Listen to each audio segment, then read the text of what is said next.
हाय सांग माने समस्त मोर गुड मॉर्निंग 2026 होली रे जानी समस्ते ग्रहण लगुच से दिन होली खेलिबा आउ न खेलिबा केते दूर ठीक केते दूर भूल आमे समस्ते चलतु प्रेमानंद बाबा थ्रू निश्चिंत शुणा से कौन कहते केउं दिन खेलिबाटा ठीक केउं दिन खेलिबाटा भूल तो चलतु वीडियो शेष जाए देखिबा।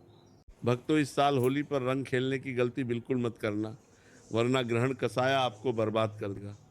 अब आप सोच रहे होंगे ऐसा क्यों, तो ध्यान से सुनो। 2 मार्च की शाम को पूर्णिमा शुरू हो रही है, इसीलिए होली का दहन इसी दिन होगा।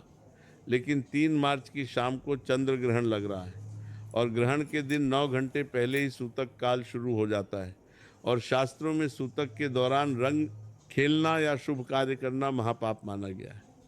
इसीलिए इस साल पहली बार होलिका दहन 2 तारीख को होगा, लेकिन रंग 3 नहीं बल्कि 4 मार्च को खेला जाएगा।